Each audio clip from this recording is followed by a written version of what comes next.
Welcome back, everyone. Before we dive in, make sure you drop your thoughts and the lessons you took from this story in the comments. And don't forget to like and subscribe. Let's get into it. I built my electrical company from nothing over 30 years. Gave my wife everything she said she wanted. Raised 3 children under this roof, including a son I chose to adopt. Then one morning she came home at 4 o'clock, heels in her hand, hair a mess, whispered, "Do not ask," and I discovered she had been stealing from veterans while sleeping with another man. My name is Calvin Brooks. Most people call me Cal. I am 56 years old, and I have spent the last 3 decades building Brooks Electric from the ground up. I started with a beat-up van that stalled every other week and a handful of tools I could fit in one milk crate. No office, no crew, just me chasing service calls and rewiring old houses that should have been condemned. Now I have 15 men and women on payroll, 2 apprentices in training, 3 work trucks with my name on the side, and contracts all over East Tennessee. It is honest work, the kind that makes your back ache and your hands rough, but it is mine. I built it with sweat and stubbornness, and it gave my family everything they needed. Maybe that was the problem. Maybe I gave them so much they forgot what it meant to earn anything. The night everything changed started like dozens before it. I was in my recliner at 3:47 a.m., wide awake, staring at the ceiling fan, making lazy circles in the dark. Sleep had become a stranger over the past few months. Every time I closed my eyes, my brain started cataloging details that did not add up. The late-night phone calls my wife took in the garage with the door almost closed. The new perfume that smelled nothing like the brand I had been buying her for 2 decades. The way she had started sleeping on the far edge of the bed, as if I were something contaminated.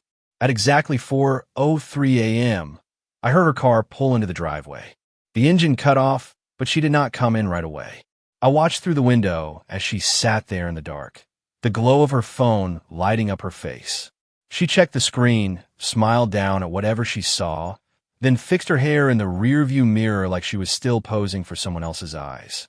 When she finally walked to the door, her heels clicked on the concrete with the rhythm of someone who thought she had gotten away with something. The lock turned, the door opened, and my wife stepped inside. Even in the dim light from the street lamp, I could see she looked wrong. Her hair was messier than it should have been after a charity planning meeting that supposedly ended at 11. Her blouse was buttoned crooked, one side hanging lower than the other. Her lipstick was mostly gone, but there was a smeared line at the edge of her mouth she had missed. And there was something else, something in the way she moved, like she was still wrapped up in wherever she had actually been. I did not turn on the light. I just sat there in my recliner, hands resting on the worn armrests, watching her kick off her heels by the door. She did not see me at first.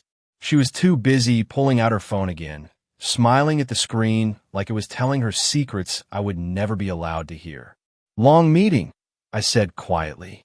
She jumped, her hand flying to her chest as she spun toward my voice. For just a second, I saw something flicker across her face. Not guilt exactly, more like irritation at being caught off guard. "Cal," she said, and her voice had that edge it always got when Sharice Brooks was about to lie to me. "You scared me. What are you doing up?" "Could not sleep," I replied, keeping my tone flat. "Happens a lot these days." She walked past me toward the hallway, and that was when I smelled it. Not her perfume. Something else. Men's cologne, the kind that comes in a bottle shaped like a grenade and gets advertised during football games. I knew that exact scent because I had smelled it 100 times on job sites. Dwayne Porter wore that cologne. For years he had worked jobs with me, laughed with me, borrowed my tools, eaten my sandwiches. Back when I still thought he was my friend. "How was the meeting?" I asked, my voice steady as a level. Sharice paused in the hallway, her back to me, her shoulders tensing just slightly. Then she turned her head, not quite looking at me, and whispered 2 words that told me everything I needed to know. "Do not ask." Not "it went fine." Not "we made progress." Just "do not ask," delivered with a little smirk that said she thought I was too weak or too checked out to do anything about wherever she had been. She disappeared into the bedroom. The door clicked shut. A minute later, I heard the shower start running. Hot water, late hour, wrong shirt buttons, all of it stacked up like evidence on a work order. I sat there in the dark, my hands still resting on the armrests.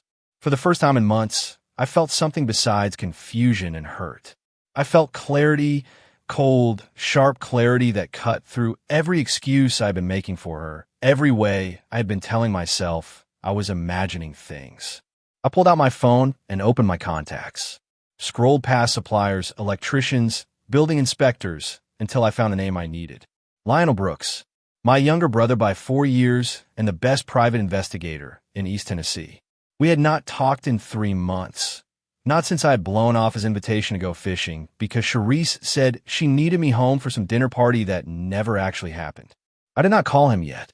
Instead, I stared at his name for a long time, my thumb hovering over the screen, feeling something harden inside me. Then I opened my notes app and started typing. Everything I had noticed over the past 6 months. Every lie, every inconsistency, every moment that had not felt right. The dates, the times, the details. I am an electrician. I know how to trace a circuit back to its source. If there is a fault, you follow the wire until you find a break. Charisse had just shown me exactly which breaker to flip. By the time the sun started bleeding orange through the kitchen window, I had 4 pages of notes and a rough plan taking shape in my mind. She thought I was predictable, thought I would fold her metaphorical laundry and ask no questions. But 30 years of pulling wire and reading blueprints had taught me something important about systems. You cannot see all the damage from the outside. You have to get inside the walls. You have to trace every connection. And you have to know exactly which switch to throw to kill the whole thing. I closed my notes app and stared at my phone for another moment. Then I opened my messages and finally typed 4 words to my brother. Need your help. Urgent. His response came back in less than 30 seconds. On my way, Lionel showed up at 6:47 a.m. in his old Ford pickup, the one with the dent in the passenger door from when he tailed a bail jumper through a Walmart parking lot 2 years ago. I watched him park on the street instead of the driveway, a habit from years of surveillance work. Never block your exit. Never announce your presence. Always leave yourself an out. I met him at the door before he could knock. The last thing I needed was Charisse waking up and asking questions I was not ready to answer. Lionel looked the same as always, jeans, a button-down shirt, sunglasses hanging from his collar, a worn leather messenger bag over his shoulder. But his eyes were sharp when they met mine. Already working, already reading the situation. You look rough, big brother, Lionel said quietly as I let him in. 4 hours of sleep in 3 days will do that, I replied, closing the door behind him. Coffee. Always. We went to the kitchen, and I poured 2 cups from the pot I had made an hour ago. Lionel sat at the table, pulled out a yellow legal pad and a pen from his bag, and looked at me with the expression of someone who had been waiting for this conversation for a long time. So, he said, this about Charisse? I nodded, wrapping my hands around my mug. This is about Charisse. How long have you known? Lionel asked, his pen already moving across the paper. Known for sure. Since about 4 hours ago, I said. Suspected? 6 months. Maybe longer. I took a sip of coffee, letting the bitterness ground me. She came home at 4 this morning. Wrong buttons on her shirt. Different perfume. Would not look me in the eye. Told me, do not ask. Lionel wrote something down. She say where she had been. Charity meeting for the Veterans Fund, I said. Apparently those run until 4 in the morning now. Lionel's eyebrow went up. That is not even trying. No, I agreed. It is not. You think you know who? He asked, though from his tone, he already suspected. I set my mug down harder than I meant to. Dwayne Porter. Lionel stopped writing and looked up at me. Your old work buddy Dwayne? The guy who borrows your tools and never returns them on time? That Dwayne. That is the one. Son of, Lionel cut himself off, shaking his head. Okay, give me everything. Timeline, patterns, anything unusual you have noticed. I spent the next 20 minutes walking him through it all. The late-night phone call Charisse started taking in the garage 8 months ago. The new clothes she bought but never wore around me. The way she had started going to the gym at strange hours, coming home showered but not sweaty. The sudden passion for the Veterans Hope Fund, the same one where Dwayne's wife, Carla, volunteered. The credit card charges I had noticed, restaurants I had never eaten in, hotel charges in town on nights she claimed to be working late. Lionel wrote it all down, only interrupting to ask short, precise questions. What dates? Which gym? Do you still have the statements? His face grew grimmer with each detail. When I finished, he sat back and tapped his pen against the pad. This is textbook, Lionel said at last. She is not even being careful anymore. That means either she thinks you are too blind to notice, or she wants you to find out, or, he paused, she just does not care. Maybe all three, I added quietly. Lionel studied me for a moment. What do you want from this, Cal? You want proof for a divorce? You want to know how long it has been going on? You want to see if there are others besides Dwayne? I want everything, I said, surprised by how calm my voice sounded. Every detail, every lie, every time she looked me in the eye and told me something false. I want to know exactly who my wife has been for however many months or years this has been going on. Lionel nodded slowly. I can do that. But Cal, once you know everything, you cannot unknow it. Some of what I find might hurt worse than what you are imagining. Good, I said. I am done imagining. I want facts. Lionel stood, tucking his notepad back into his bag. I will start today. I will put a GPS tracker on her car, run her credit cards, pull phone records if you can get me a copy of the bill. I will also dig into Dwayne and anybody else in her circle. If there is dirt, I will find it. He paused at the kitchen door. One more thing. Where is Damien? He is staying at the rental duplex on Maple Street, I said. Moved in 3 weeks ago. Needed his own space after coming back from deployment. You think he suspects anything? Lionel asked. Not yet, I admitted. But Damien is sharp. He notices more than he says. Keep him in the loop when you are ready, Lionel advised. You're going to need people fully on your side when this blows up. I'm counting on it blowing up, I said. I just wanted to blow in the right direction. 3 days after Lionel started his investigation, I got a call that shifted everything. It was not from him. It was from one of my electricians, a guy I had hired 5 years earlier fresh out of trade school. Boss, you got a minute? Rashad Miller asked when I answered. His voice sounded tight, uncomfortable. Sure. What's going on? I was in my truck between job sites, eating a sandwich that tasted like cardboard. Rashad hesitated. It is about that charity your wife works with, the Veterans Hope Fund. I set the sandwich down. What about it? My dad got a letter yesterday, Rashad said. They are shutting down the emergency assistance program, so they do not have the funds anymore. He paused. But boss, I saw the numbers from their last fundraiser. They pulled in over $200,000. Where did that money go? Something cold settled in my stomach. You are sure about those numbers? Positive, Rashad replied. My girlfriend helped organize the silent auction. She kept all the receipts. Everybody was talking about how much they raised. After I hung up, I sat in my truck for a long time, engine idling, mind racing. Then I called Lionel. I need you to look into the Veterans Fund financials, I said when he picked up. Something is not adding up. Already on it, Lionel told me. I have a contact at the State Charity Oversight Office. I should have preliminary records by tomorrow. Make it today if you can, I said. I do not think Charisse is just cheating. I think she is stealing. The records came through at 6 that evening. Lionel showed up at my shop after my crew had clocked out, spread a stack of papers across my desk, and watched my face as I read.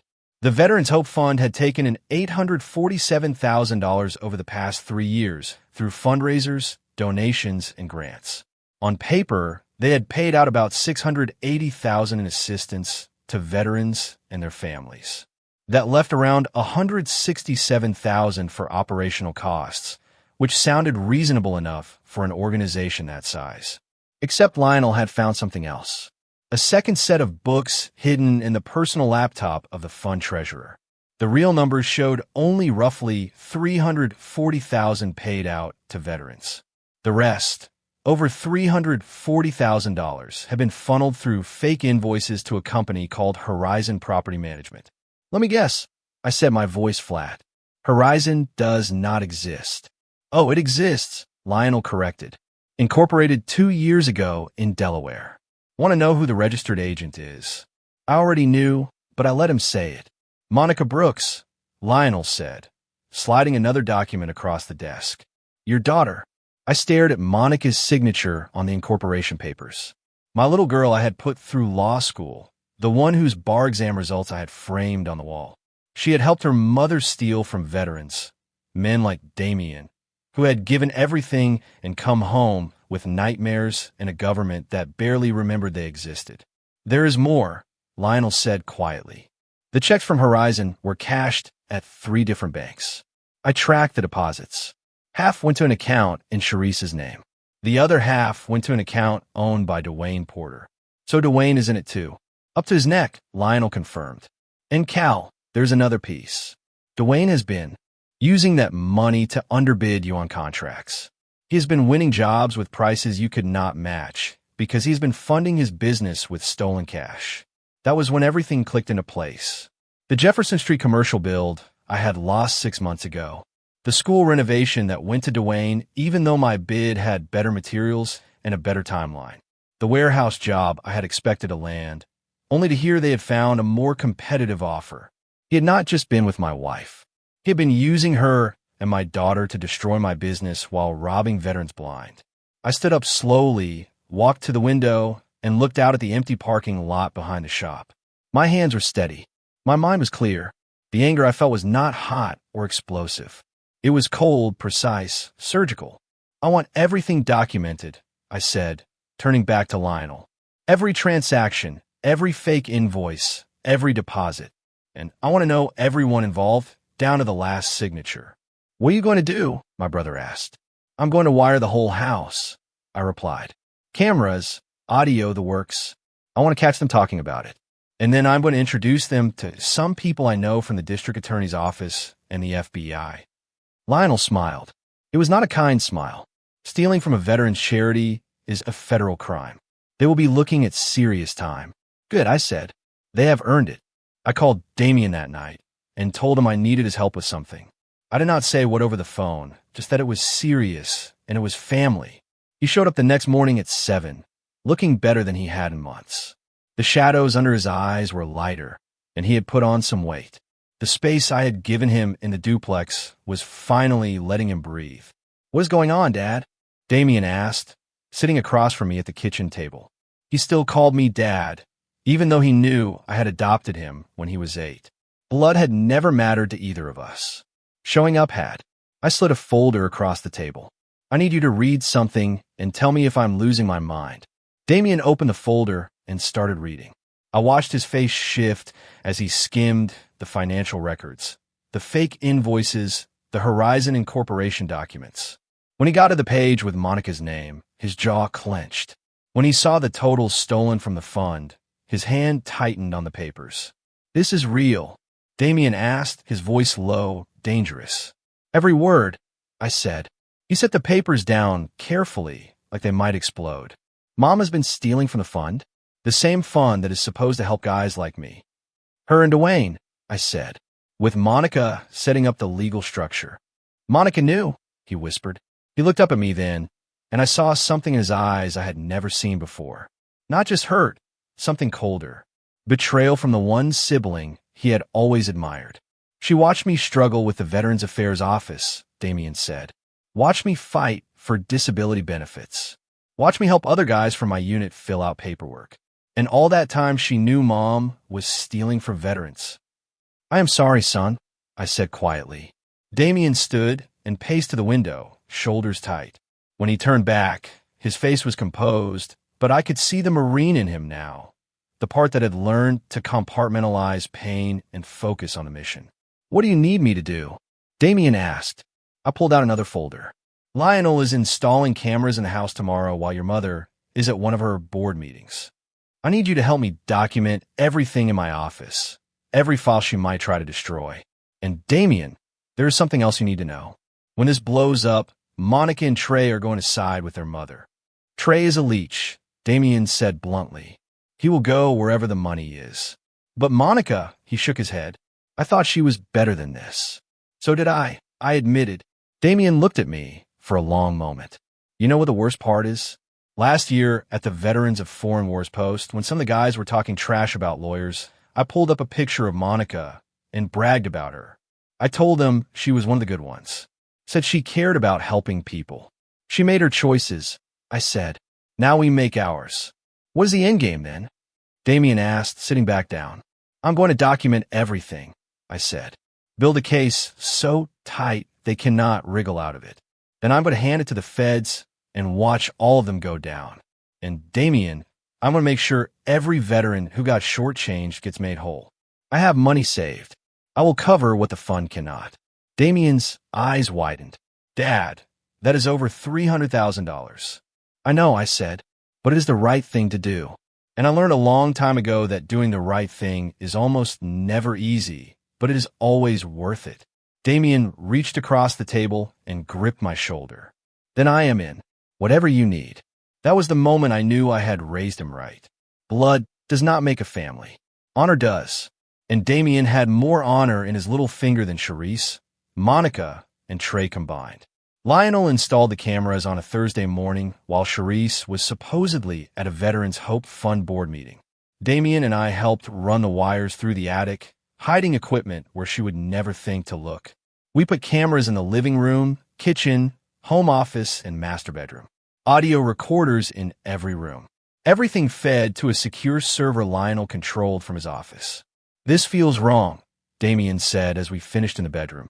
Like we're the ones doing something dirty. We are not, I assured him, adjusting the camera hidden in the smoke detector. We are documenting crimes. There is a difference. Still feels like spying, he muttered. Lionel came up the stairs with his toolkit. All set. The system is live and recording. Everything uploads to encrypted cloud storage in real time. Even if she finds the cameras and smashes them, we will still have the footage. How long until we have something usable? I asked. Could be days, could be weeks, Lionel replied. Depends how sloppy she gets. But Cal, people like this always get sloppy. They start to feel untouchable. That night, Charisse came home at 11:30. I was watching television in the living room. She breezed past me like I was another piece of furniture, barely glancing in my direction, and went straight to the bedroom. The door closed. A few seconds later, I heard her on the phone, voice dropping to that low, conspiratorial tone I had come to hate. I pulled out my laptop and logged into the monitoring system Lionel had set up. The audio feed from the bedroom came through clear as day. I know, Charisse was saying. He is completely clueless. Today he asked how the board meeting went, and I just smiled and said it was productive. He believes everything I tell him. There was a pause while whoever was on the other end responded. Dwayne, I do not care about his feelings, she continued. Hearing her say his name out loud, confirming what I already suspected, felt like swallowing glass. The fund deposits hit tomorrow. That is another $42,000 split between us. By the end of the year, we will have enough to make the move. Another pause. No, Monica is handling the paperwork, Charisse went on. She already set up the accounts and the payments. Once we transfer everything, Cal will not be able to touch it. And honestly, after all these years of him boring me to death with voltage charts and job site stories, I think I have earned it. She laughed then. Actually laughed. I should go, Charisse said after a moment. But tomorrow night, same place. The Riverside Inn, room 412. Her voice softened. I miss you too. See you tomorrow. The call ended. I sat there staring at the laptop screen, watching my wife get ready for bed through the hidden camera, and felt nothing. Not anger.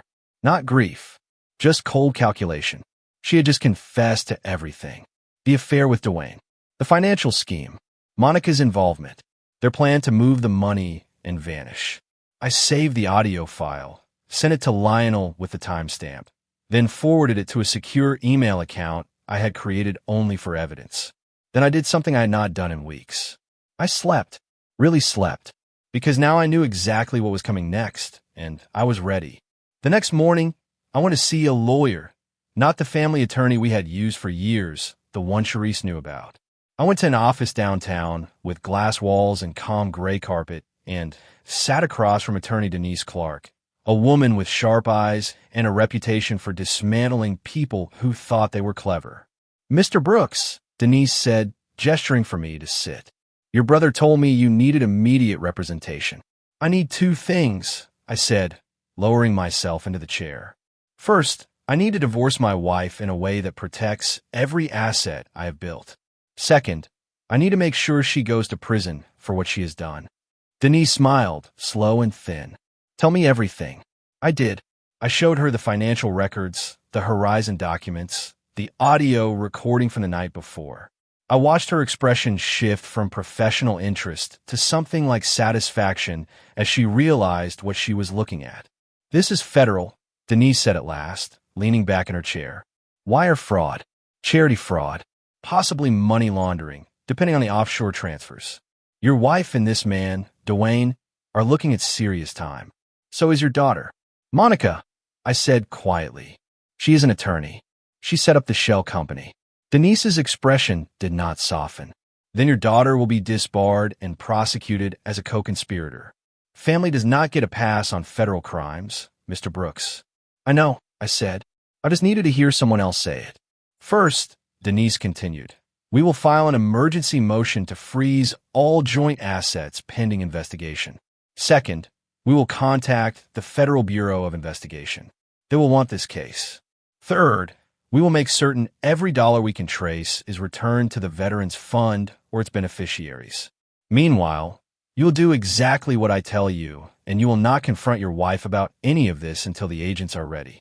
"What if she gets suspicious?" I asked. "Let her be suspicious," Denise said. "She already underestimates you. That is clear. Our job is to use that against her." 2 days later, Dwayne walked in my shop like he still belonged there. I was in the warehouse, checking inventory, when Rashad came to get me, eyes wide. "Boss, Dwayne Porter is out front," Rashad said. "Says he needs to talk to you about a job." My jaw tightened, but my voice stayed level. "Send him back." Dwayne stepped into the warehouse with that same easy smile he had always used. He wore expensive boots, designer jeans, and a leather jacket that probably cost more than my first truck payment. I knew exactly where the money had come from. "Cal," he said, sticking out his hand like we were still friends. "Been too long, man. How is business?" I looked at his hand and did not take it. I crossed my arms instead. "What do you want, Dwayne?" His smile faltered. "That is cold, brother. Can man not just stop by?" "You did not stop by," I said. "You want something? So say it." Dwayne's jaw ticked. "Fine. I heard you were bidding on the Riverside Elementary renovation. I am bidding too. Thought maybe we could talk, avoid undercutting each other. Work something out." "Work something out," I repeated slowly. "You mean like you have been working things out with my wife?" The color drained from his face. For a second, panic flashed across his eyes before the mask slid back into place. "I did not know what you think you heard." "I know exactly what I heard," I interrupted, stepping closer. "Thursday nights at the Riverside Inn, room 412. Fund deposits, escrow accounts, escape plans. You do not have to explain any of that. I have it all saved." Dwayne took a step back, his tone dropping. "You cannot prove anything." "Yes, I can," I said. "Audio recordings, financial records, paper trails, witnesses. I can prove every single word. Here is what is going to happen next. You're going to go home and tell your wife, Carla, what you have done. You will tell her everything. Because if you do not, I will." "Carla does not need to know any of this," he snapped. "Carla is a federal prosecutor," I replied, watching his face go white. "Did you forget that? Or did you just assume she would never find out her husband was stealing from veterans?" Dwayne's voice dropped to a hiss. "If you tell Carla, I will make sure Charisse takes you for everything in the divorce." I smiled then, a small, hard smile. "Charisse is going to prison, Dwayne. So are you. The FBI already has the case. They have had it for days. They are building charges while you stand here threatening me. So go ahead. Say whatever you think will scare me. It does not matter. Where you're going, threats are just noise." "You are bluffing," he said, but his voice shook. I pulled out my phone, opened the recording of Charisse's call, and played the part where she said his name and the amount of the deposits. Her voice echoed through the warehouse. "Dwayne, I do not care about his feelings. That is another 42,000 split between us." I stopped the recording. Dwayne stood frozen, his face the color of wet concrete. "Get out of my shop," I said quietly, "and do not come back." He turned and walked away without another word. I watched him climb into his truck and drive off, and I knew the next time I saw him, if ever, he would be in a courtroom. Agent Gerald Coleman from the FBI's White Collar Crimes Division called me the following week. Lionel had forwarded everything to the Bureau 3 days earlier, and apparently they moved quickly when it came to stolen charity funds. Mr. Brooks, we have reviewed the materials your brother submitted, Agent Coleman said over the phone, his voice crisp but not unfriendly. We would like you to come in so we can discuss next steps. I met him at the Federal Building downtown, an imposing gray structure that made even a tall man feel small. Agent Coleman turned out to be a compact man in his early 40s with sharp eyes and a handshake like steel cable.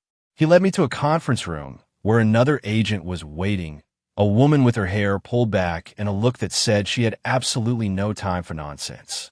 This is Agent Alana Harris, Coleman said. She specializes in financial crimes. We have been studying your file.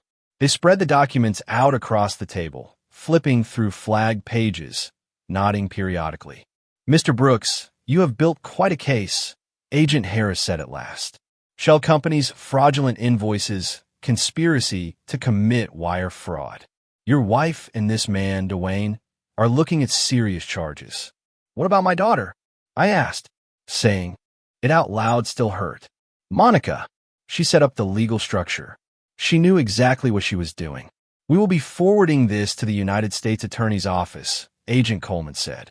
Monica Brooks will be treated as a co-conspirator. As an attorney, she absolutely should have known better. There will also be separate proceedings regarding her license. I nodded slowly. Hearing it confirmed made it real in a way it had not been before. My daughter was going to prison. The little girl who used to fall asleep on my chest during Sunday football games would become a convicted felon. We need your cooperation, Agent Harris continued. We want you to wear a wire and obtain direct admissions from your wife. We already have strong audio from your home system, but a recorded conversation with you will seal the case. When? I asked. Tomorrow night, Agent Coleman said. We will fit you with recording equipment. You will initiate a conversation about the money and the relationship. You will not threaten. You will not mention the FBI. You will just ask questions and let her talk. Can you do that? I thought about Sharice's laugh on the phone. Thought about the veterans who had been denied help because she and Dwayne decided they earned more. Thought about Damien coming home from war and having to fight for every dollar of benefits while his own mother siphoned funds meant for men like him. Yes, I said. I can do that. The next evening, I sat in the back of an FBI van 2 blocks from my house while Agent Harris taped a transmitter to my lower back and clipped a microphone inside my shirt collar. The equipment was smaller than I expected, but it felt heavy all the same. Just be natural, she reminded me. Do not push too hard. Let her steer the emotion. You stay factual. She already thinks I am slow, I said. I do not have to pretend. Agent Coleman handed me a sheet of paper with bullet points. Cover as many of these as you can. The Veterans Fund, the Horizon Company, the amount taken, Dwayne, the plan to move. We will handle the rest. I drove home, parked in the driveway, and walked inside. Sharice was in the kitchen stirring a pot on the stove and humming along to some song on her phone. She looked up when I came in and flashed the same practice smile she had been using on me for months. Hey, honey, she said brightly. How was your day? Long, I replied, setting my keys on the counter. We need to talk. Her smile dimmed. About what? I pulled out my phone and opened our banking app about this. I went over our accounts today. I noticed some transfers I did not authorize. Money going in and out of accounts I have never heard of. Color drained from her face. I can explain that. Then explain, I said calmly. Because from where I stand, it looks like someone has been moving money behind my back. She put the spoon down and wiped her hands on a towel. When she turned to face me, I could see the gears turning behind her eyes. Cal, those are just investments, Sharice said. I have been working with a financial advisor. I did not want to bother you with all the details. What advisor? I pressed. What is his name? What firm does he work for? It is complicated, she said quickly. There are a lot of steps. You would not really understand. Try me, I said, keeping my voice level. Break it down. Simple terms. She paced toward the window and stood with her back to me for a moment. My heart was pounding so hard I wondered if the microphone would pick it up. You have never understood what I need, Sharice said finally, her tone shifting from defensive to bitter. What I deserve. What you deserve, I repeated. We have been married 28 years. I have given you everything I know how to give. A home, a business, security. What else did you deserve? She laughed, but it was a sharp, ugly sound. You gave me a middle-class life and a husband who talks about electrical codes like they are interesting. Do you have any idea how boring that is? How small? The word hit, but I swallowed it. So those transfers, I said, are they your escape fund? They are my future, Cherie snapped. Dwayne and I have been planning this for 2 years. We're going to Miami or maybe further west. Somewhere you and this little life cannot follow. Dwayne, I said, letting his name hang in the air. My friend Dwayne? Your friend is twice the man you are, she shot back. He is ambitious, exciting. He does not come home covered in drywall dust and talk about neutral wires. And the Veterans Fund? I asked, moving down Agent Coleman's list. Where does that fit into your future? Charisse froze. Her fingers tightened around the edge of the counter. What about it? You tell me, I said quietly, because I've been doing some math. That fund raised almost $850,000 in 3 years, but only about half of that made it to veterans. Where did the rest go? You are paranoid, she said. You have no idea what you are talking about.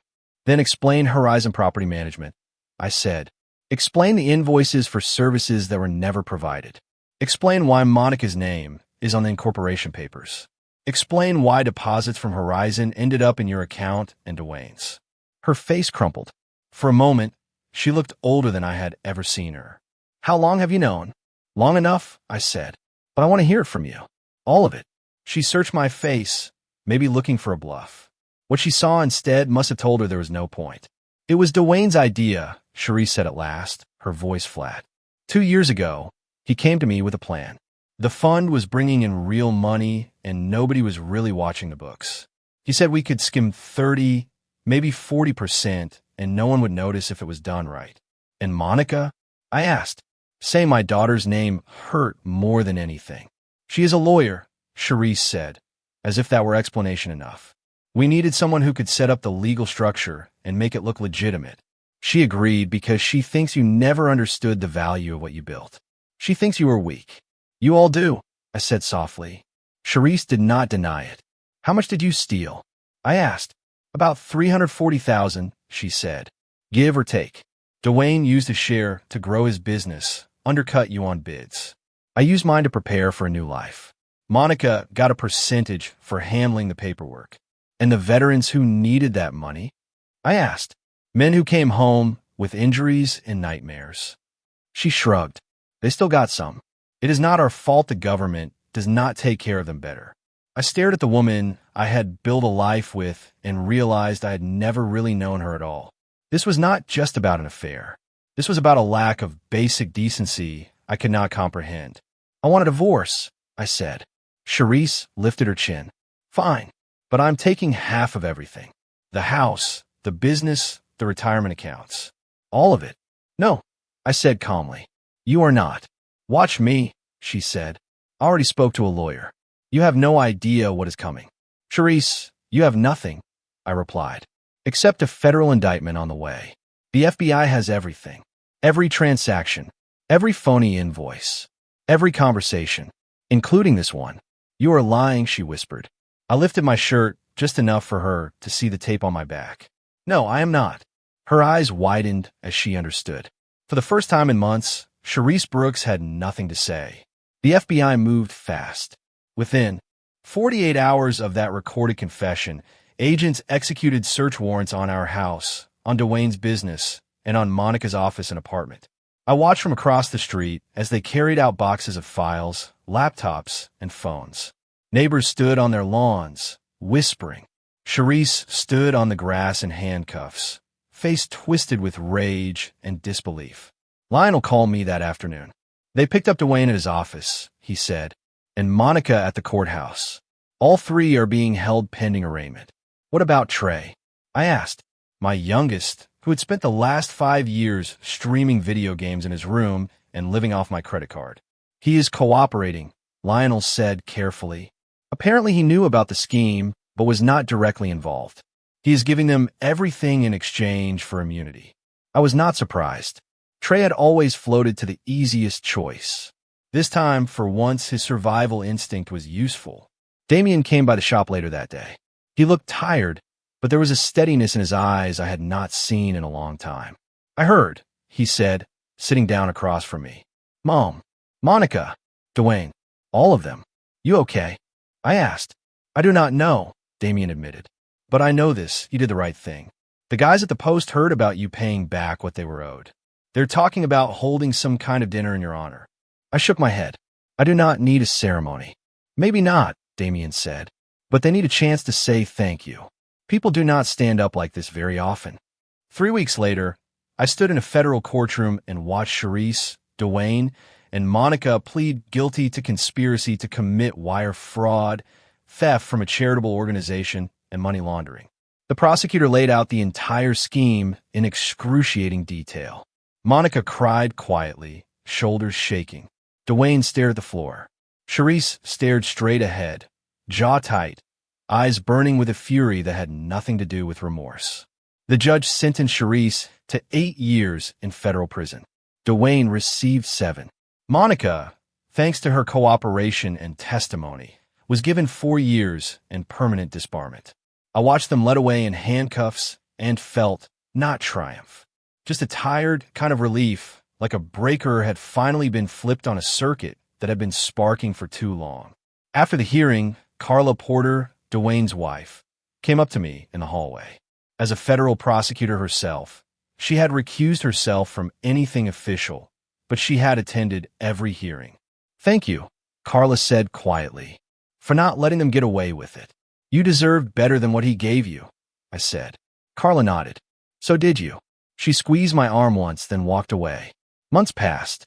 I sold the house Charisse and I had shared and moved into a smaller place closer to my shop. I liquidated some investments and put the money where it belonged. I wrote checks to every veteran who had applied for emergency assistance and been denied, while Charisse and Dwayne skimmed off the top. Some of them cried when Damien and I handed them envelopes. Some just shook my hand, eyes shining in ways words could not touch. About 15 months after the arrests, I stood outside a new building on a lot we had bought near the interstate. A low, sturdy structure with brick walls and wide glass doors. The sign out front read, "Brooks Veterans Resource Center." I had used my own money to build something that would actually help people.